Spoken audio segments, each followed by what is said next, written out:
ఓం శ్రీ గణేశాయ నమః. ఓం శ్రీ సరస్వతే నమః. ఓం శ్రీ గురుదత్తాత్రేయ నమః. ఓం శ్రీ లక్ష్మీనరసింహాయ నమః.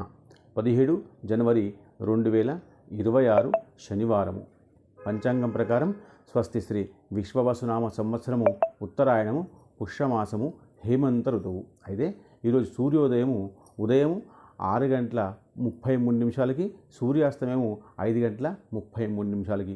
ఈరోజు బ్రాహ్మీ ముహూర్తము తెల్లవారి 5:13 తర్వాత అటు నుంచి 5:16 వరకు ఉంటుంది. అయితే ఈరోజు తిథి బహుళ చతుర్దశి, ఇది రాత్రి 11:53 వరకు ఉంటుంది.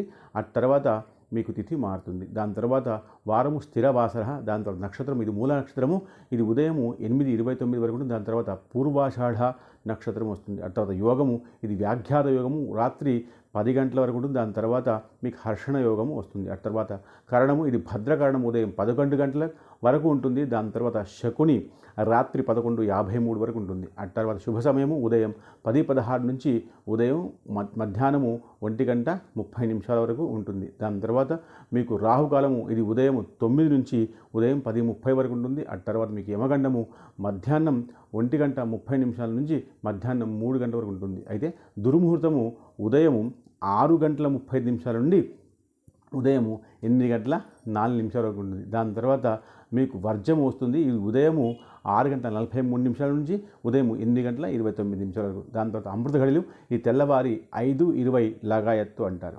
అయితే ఈరోజు విశేషంగా మీరు దిన విశేషం వినండి. శనివారంతో కూడుకున్నటువంటి ఈ యొక్క రాహుకాలము చాలా గొప్పది. అయితే చాలామందికి డబ్బులు అవసరం, అందరికీ డబ్బులు అవసరం, చాలా కష్టపడుతున్నారు. అయితే సాయంకాలం పూట ఒకవేళ శనిదేవుడి దగ్గర ఆవు నెయ్యితో దీపం పెట్టి 9 ప్రదక్షిణలు వేస్తే మీకు రావాల్సిన డబ్బులు వస్తాయి. చాలామందికి రావాల్సిన డబ్బులు కూడా, ఉదాహరణకి అప్పు ఇచ్చిన డబ్బులు కానీ, లోన్ డబ్బులు కానీ, పెన్షన్ డబ్బులు కానీ ఇవి రాకుండా ఉన్నాయి. వీళ్ళందరికీ కూడా ఆ సాయంకాలం పూట శనిదేవుడి దగ్గర దీపం పెట్టడం వల్ల ఖచ్చితంగా లాభం జరిగే అవకాశం ఉంది. ఇది శ్రద్ధతో చేయాల్సి, శ్రద్ధతో చేయండి.